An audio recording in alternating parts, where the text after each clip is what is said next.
అతి తక్కువ fee merit scholarship తో విదేశాల ఎంబీబీఎస్. కాంటాక్ట్ వెయిట్ ఎంబీబీఎస్ ఎడ్యుకేషన్ సర్వీస్. కవిత ఎపిసోడ్లో బీఆర్ఎస్ పార్టీ సైలెంట్. మల్లన్న చేసిన వ్యాఖ్యల విషయంలో దక్కని మద్దతు, రాజకీయాలకు అతీతంగా కూడా సపోర్ట్ నిల్. ఇప్పటి వరకు ఎలాంటి ప్రకటన చేయని బీఆర్ఎస్ పార్టీ ఆడబిడ్డకు అవమానం జరిగినా స్పందించలేదని చర్చ.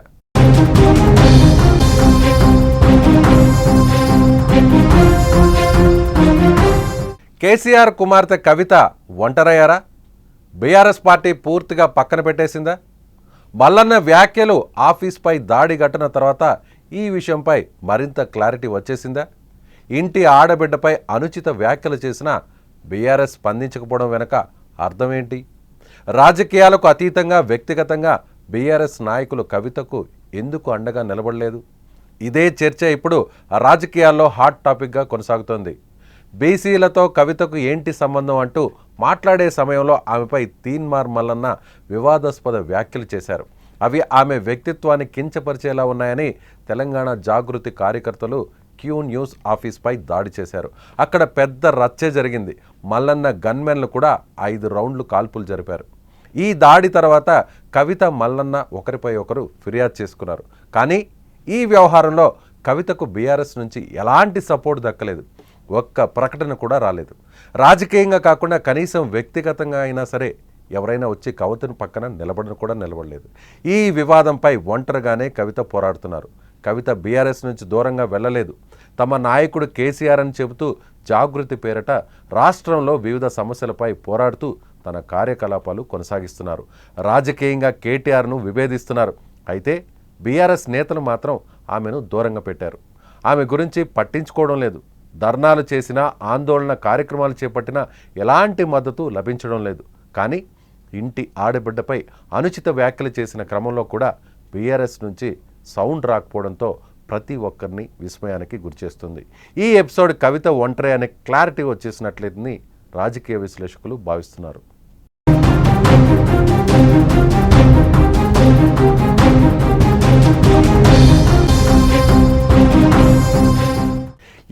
ఇటీవల కాలంలో అన్నా చెల్లెల మధ్య విభేదాలు ఏర్పడ్డాయనేటువంటి విషయం చాలా స్పష్టంగా బహిరంగంగా అనేక సందర్భాల్లో తెలిసిన విషయమే.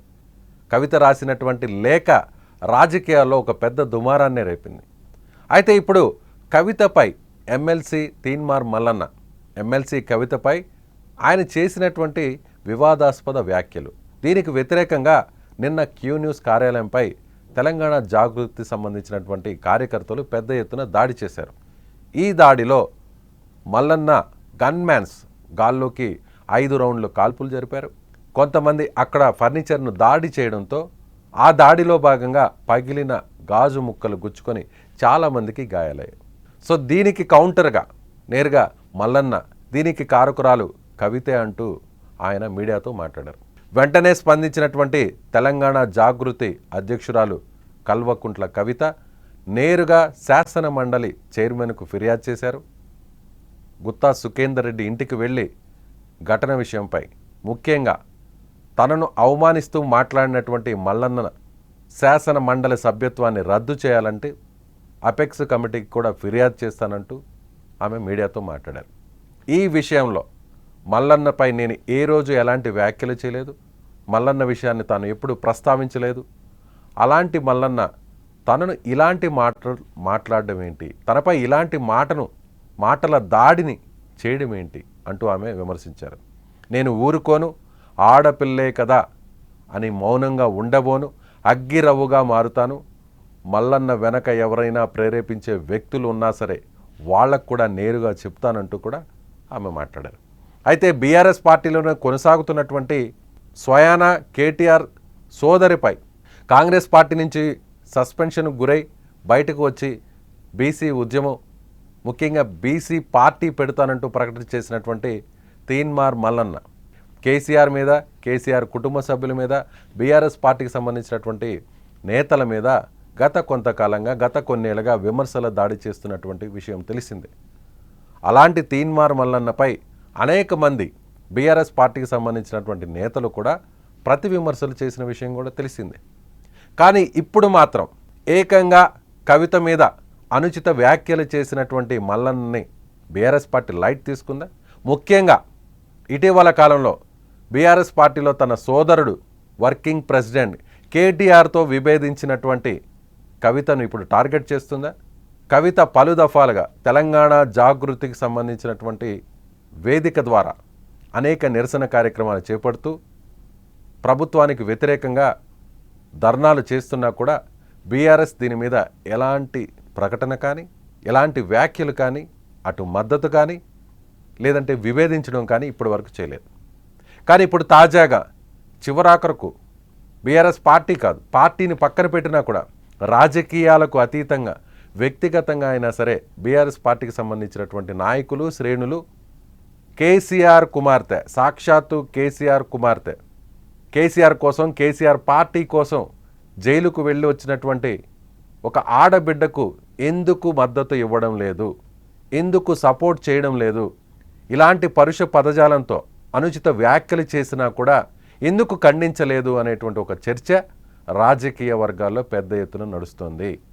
ఇంత జరిగినా కూడా బీఆర్ఎస్ పార్టీకి సంబంధించినటువంటి నాయకులు కానీ స్వయాన అన్న కానీ హరీష్ రావు కానీ అలాగే బీఆర్ఎస్ పార్టీకి సంబంధించినటువంటి మాజీ మంత్రులు కానీ కీలక వ్యక్తులు కానీ ఎవరు కూడా స్పందించలేదంటే బీఆర్ఎస్ పార్టీలో ఇక కవితకు స్థానం లేదు. కవిత చేసే ఏ కార్యక్రమానికి కూడా, కవిత చేసే ఏ కామెంట్స్ కూడా బీఆర్ఎస్ పార్టీకి సంబంధం లేదు. బీఆర్ఎస్ పార్టీకి కవితకు ఎలాంటి సంబంధం లేదు అనేటువంటి విషయాన్ని చెప్పకనే చెప్పడం కోసం, బయటకు చెప్పడం కోసం, ఈ విషయం ప్రతి ఒక్కరికి అర్థం కావడం కోసమే ఇంత జరిగినా కూడా బీఆర్ఎస్ పార్టీ లైట్ తీసుకుంది. కవిత విషయంలో కవితకు సపోర్ట్ చేయడం లేదు. అందుకే మల్లన్న మీద కూడా ఎలాంటి విమర్శ చేయలేదు. కనీసం ఒక ప్రకటన కానీ, ఒక ట్వీట్ కానీ, సోషల్ మీడియాలో ఒక మెసేజ్ కానీ, ఒక పోస్ట్ కూడా చేయకపోవడానికి కారణం ఇదే అనేది పొలిటికల్ సర్కిల్స్లో జరుగుతున్నటువంటి చర్చ. మీరేమనుకుంటున్నారు?